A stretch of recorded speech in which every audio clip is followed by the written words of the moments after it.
Now students देखिए, यहां पर क्वेश्चन कह रहा है कि find the quadratic polynomial whose sum, ध्यान दें बच्चों, whose sum and product of zeros are this and this. तो क्वेश्चन पे हमको बस ये ध्यान देना है थोड़ा सा कि हमें क्या क्या दिया हुआ है, सम दिया है, यानी कि अल्फा प्लस बीटा दिया हुआ है, तो सम 21/8 दिया हुआ है।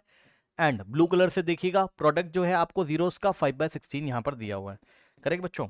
तो हमें क्या करना है, हमें क्वाड्रेटिक पॉलिनोमियल बनाना है। तो हमें पता है बच्चों पॉलिनोमियल का फॉर्मूला मैंने आपको बताया, P of x is equals to के इंटू एक्स स्क्वायर माइनस क्या होता था यहाँ पर, सम ऑफ, अब देखो मैंने आपको कई क्लास में बताया कि सम ऑफ जीरोस मैं जानबूझ के यहाँ लिखता हूं सम ऑफ जीरोस इंटू एक्स और प्लस प्रोडक्ट ऑफ जीरोस। ठीक है, मैं अल्फा प्लस बीटा ऐसा क्यों नहीं लिखता हूं, क्योंकि अल्फा और बीटा हर एक बार जीरो हो ऐसा पॉसिबल नहीं है। करेक्ट, कभी कभी जीरोस चेंज भी हो जाते हैं ना, इसलिए no product of zeros where k is not equals to zero, k belongs to some real number, ये बिलोंग्स टू का साइन है, के कोई रियल नंबर है but k is not equals to zero. इस साइन को हम क्या पढ़ते हैं, बिलोंग्स टू, इसको हम क्या पढ़ते हैं, बिलोंग्स टू। ऐसा ही बस बता दे रहा हूँ, सुन लो ध्यान से। ठीक है, K belongs to some real number, यानी कि के कोई रियल नंबर है and K is not equals to zero, K आप कुछ भी चूज कर सकते हो। ठीक, नाउ अब देखिए बच्चों यहां से हो जाएगा P of x is equals to के into x square minus sum of zeros कितना है, चेक कर लो, sum of zeros 21/8, 21/8 into x और प्लस प्रोडक्ट ऑफ जीरोस कितना है 5/16, सो 5/16, बस इस तरीके से। ठीक, नाउ अब देखिए, अब बच्चों मैंने आपको क्लास में पढ़ाया है कि के को कैसे चूज किया जाता है। जिन बच्चों को नहीं पता ध्यान से सुनो, ये पी बाई क्यू फॉर्म है और ये भी पी बाई क्यू फॉर्म है। तो जो डिनोमिनेटर दिख रहा है उसका एलसीएम ले लो बस। तो डिनोमिनेटर 8 और 16 दिख रहा है यहाँ पर, तो 8 और 16 का एलसीएम कितना आ जाएगा सबको पता है ना? Yes, LCM of 8 and 16 is equals to what, 16। तो जितना भी एलसीएम आएगा उतना हम के चूज कर सकते हैं। ठीक है, तो यहाँ से के इज इक्वल्स टू आप 16 यहाँ पर चूज कर सकते हो। ठीक, तो जैसे ही आप चूज करोगे और यहाँ रखोगे तो पी ऑफ एक्स कितना बनेगा, यहाँ पर के की वैल्यू 16 रखी in the bracket x square minus 21/8 into x plus 5/16। Okay, अब ये अंदर जाएगा 16 into x square, 16 x square और माइनस 16 इंटू दिस करोगे तो माइनस 16 इंटू 21/8 इंटू एक्स और प्लस 16 यहाँ जाएगा तो 16 इंटू 5/16 यहाँ से होगा, तो 16 से 16 कैंसिल, 8 1 जा 8 2 जा, और यहाँ से आ जाएगा बच्चों आपके पास क्या, 16 x square minus 2 into 21 42 x plus 5। So this is the required polynomial. अच्छा, कोई बच्चा कह रहा है मैं के इज इक्वल टू 1 ले लूंगा, मतलब किसी किसी बच्चे का ऐसा ही आंसर आ जा रहा होगा, है ना? कोई कोई बच्चा के की वैल्यू 1 ले रहा होगा, तो या के कुछ ले ही नहीं रहा होगा, बाहर लिखा ही नहीं होगा उसने, अपने फॉर्मूले में के नहीं लिखा होगा, यानी कि के का वैल्यू 1 ले लिया उसने। मैंने क्या बोला, के कुछ भी ले सकते हो, बस जीरो नहीं होना चाहिए। तो अगर के आपका 1 है तो के दिखाई नहीं पड़ेगा और आंसर ऐसा आएगा, एक्स स्क्वायर माइनस 21/8 एक्स, है ना, प्लस 5/16। ठीक है, करेक्ट। तो ये भी आंसर सही है, ये भी आंसर सही है, हर एक आंसर सही है, लेकिन ये के की वैल्यू इस तरीके से चूज कर सकते हो। अब इसी क्वेश्चन को दूसरे तरीके से कैसे करेंगे? ठीक है, इसी क्वेश्चन को दूसरे तरीके से कैसे करेंगे बच्चों, याद करिए। हम बोलेंगे लेट द पॉलिनोमियल बी, मान लिया कि हमारा क्वाड्रेटिक पॉलिनोमियल क्या है, a x square plus b x plus c है। करेक्ट, और हमें पता है कि अल्फा प्लस बीटा कितना होता था, sum of zeros minus b by a, और अल्फा इंटू बीटा कितना होता था, सी बाई ए होता था। ठीक, तो अगर आप ध्यान से चेक करें तो इसको अगर आप लोगे,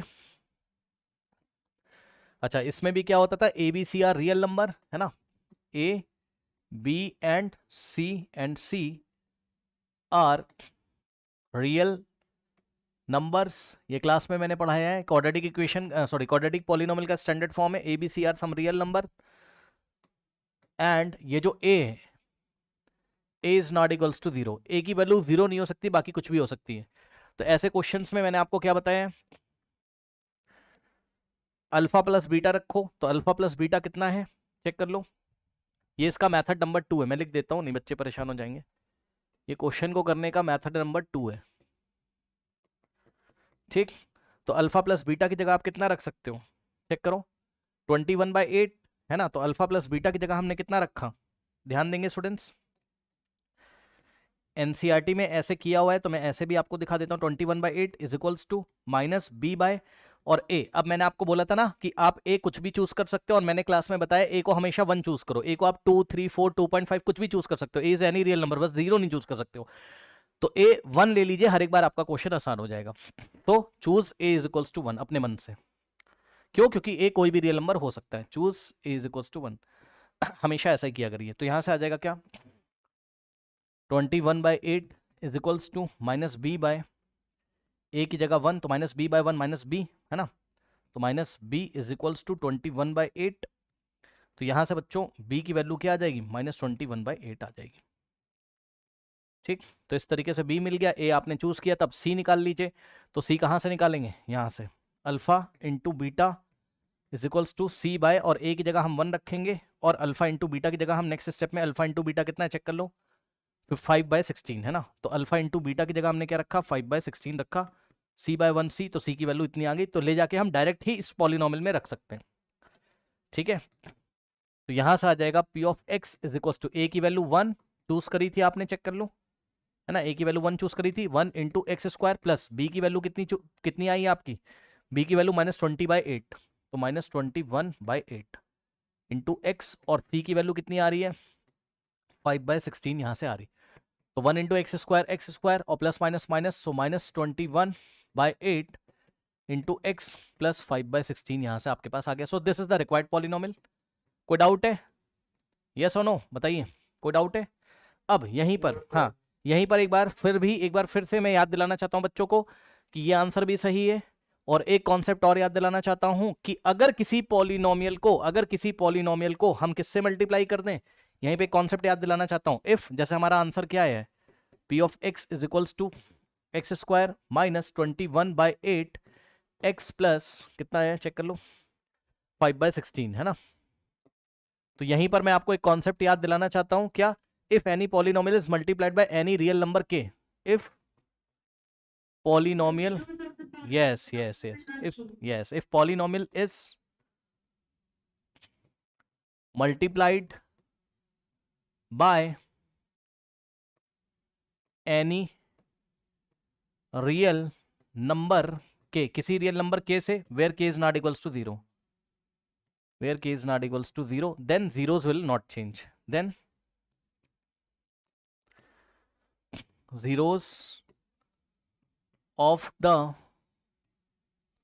polynomial will remain same,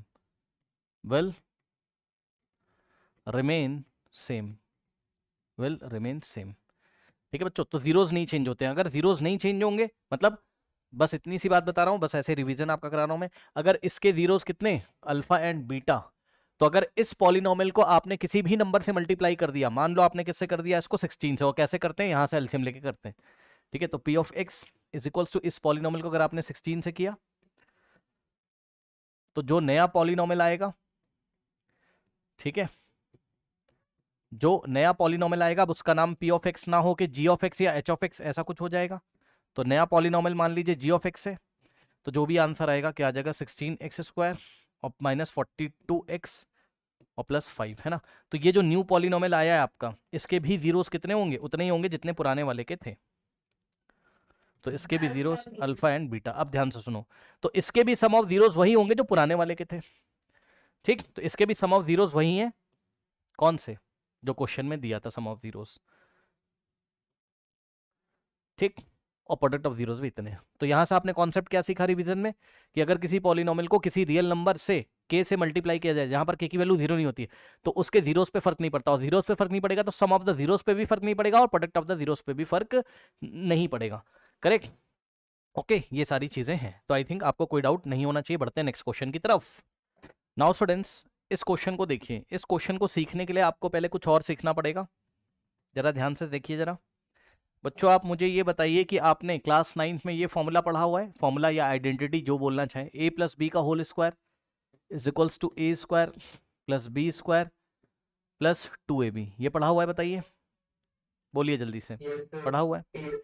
अब बहुत ध्यान से चेक करना बच्चों कि अगर मैंने आपसे एक नया फॉर्मूला आज मैं आपके सामने यहाँ बनाने जा रहा हूँ या न्यू आइडेंटिटी, तो आप क्या उसको याद रखोगे? सुनो ध्यान से बच्चों, बहुत ध्यान से, आराम से। बच्चों ये बताइए कि ये जो प्लस का 2ab है, अगर मैं इसको इधर लेके आ जाऊं तो कोई प्रॉब्लम नहीं होनी चाहिए, यानी कि a प्लस बी का होल स्क्वायर और प्लस 2ab अगर इधर आएगा तो ये वाला साइन चेंज होगा माइनस में, तो ये -2ab is equals to A square plus B square हो जाएगा कि नहीं हो जाएगा? जल्दी से बता दीजिए, बोलो बोलो बोलो।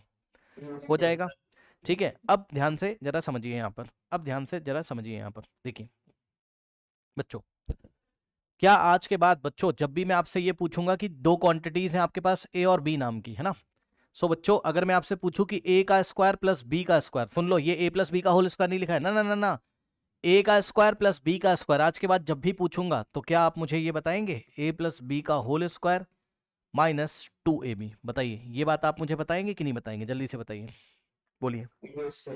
बताएंगे। अब मैं आपसे एक क्वेश्चन पूछता हूँ, देखते हैं आपके मन में क्या आता है बच्चों, है ना। मैं आपसे एक सीधा साफ सवाल पूछता हूँ, मैं कहता हूँ कि यही वाली आइडेंटिटी आप मुझे m और n के लिए लगा के बताइए। मतलब सर m का स्क्वायर प्लस n का स्क्वायर बेटा कितना होगा, बताना जरा। Yes yes yes yes yes, m plus n का whole square -2a into B की जगह क्या आ जाएगा, m इंटू n। बताओ मानते हो कि नहीं मानते हो? ठीक। अब यही बच्चों मैं आपसे एक और सवाल पूछता हूँ, मान लो मैंने आपसे पूछा alpha square plus beta square को आप क्या लिखोगे? बताओ। Alpha plus, yes, alpha plus beta whole square -2 alpha beta लिखोगे। अब बहुत ध्यान से जरा समझना बच्चों, जरा समझना, ये क्या लिखा हुआ है? अल्फा प्लस बीटा क्या लिखा हुआ है? सम ऑफ जीरोस नहीं है, बताना। सम ऑफ जीरोस नहीं है, तो सम ऑफ जीरोस का क्या किया गया है? होल स्क्वायर किया गया है। हाँ, यानी कि सम ऑफ जीरोस जितना है उसका होल स्क्वायर कर लो, -2 के बाद ये अल्फा इंटू बीटा क्या लिखा है? Product of zeros. मानते हो कि नहीं मानते हो, है ना। तो बच्चों ध्यान से सुनो, अब मैं आपसे एक सवाल करता हूं बहुत ध्यान से, इस क्वेश्चन को करने से पहले बच्चों ये बताइए कि कभी भी अगर मुझे कोई क्वेश्चन मिला, ठीक है, अगर मुझे कोई क्वेश्चन मिला, जरा ध्यान से चेक करना, मुझे कोई क्वेश्चन मिला और उस क्वेश्चन में अगर मुझे alpha square plus beta square निकालना है, ध्यान से सुनिए, क्या निकालना है sir? Alpha square plus beta square निकालना है। ध्यान से सुनिएगा, क्या जरूरी है कि मैं अल्फा फाइंड करूं? जल्दी से बताओ, क्या जरूरी है कि मैं बीटा फाइंड करूं? क्योंकि पता है आधे से ज्यादा बच्चों के दिमाग में यही चलता है कि मैं किसी तरीके से अल्फा और बीटा फाइंड कर लूंगा तो अल्फा का स्क्वायर कर दूंगा और बीटा का स्क्वायर करके दोनों को ऐड करूंगा तो alpha square plus beta square आ जाएगा। कभी भी ये गलती मत करिएगा, अदरवाइज आपके कोई भी सवाल सॉल्व नहीं होंगे। क्यों नहीं होंगे वो भी बता रहा हूं, लेकिन अभी आप बस इतनी बात समझो बच्चों, यहां पर क्या है, don't find alpha and beta. Note लगाइए कॉपी में, कभी भी अगर आपको alpha square plus beta square की वैल्यू निकालनी हो, डोंट फाइंड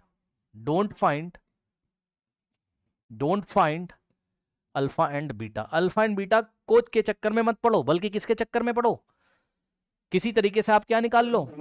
हाँ, यस यस, सुन तो लो, आपने सुना नहीं मेरी बात, मैं कह रहा हूं सम ऑफ जीरोस निकाल लो कहीं से बस, और प्रोडक्ट ऑफ जीरोस निकाल लो बस। सर क्यों सर? क्योंकि देखो बच्चों, बहुत आसान सी बात है कि अगर आपको alpha square plus beta square चाहिए होगा ना, मतलब फर्स्ट जीरो क्या है, अल्फा, तो अल्फा का स्क्वायर, और सेकंड जीरो बीटा, बीटा का स्क्वायर, यानी कि दोनों के जीरोस के स्क्वायर का सम है ये, दोनों के जीरोस के स्क्वायर का सम है। जीरोस निकालने की जरूरत नहीं, आपको क्या करना है, सम ऑफ जीरोस निकाल लेना है कहीं सर से भी, ना अल्फा निकाला ना बीटा निकाला, लेकिन दोनों का सम निकाल लिया। फिर से सुनो, जीरोस नहीं निकाले अल्फा बीटा, लेकिन दोनों का सम निकाल के उसका स्क्वायर कर देना, और -2 इंटू क्या करोगे, कहीं से अल्फा और बीटा मत निकालना, प्रोडक्ट ऑफ जीरोस डायरेक्ट निकाल लेना और 2 इंटू अल्फा बीटा कर देना माइनस में, तो आपका alpha square plus beta square आ जाएगा। कोई डाउट है बताइए।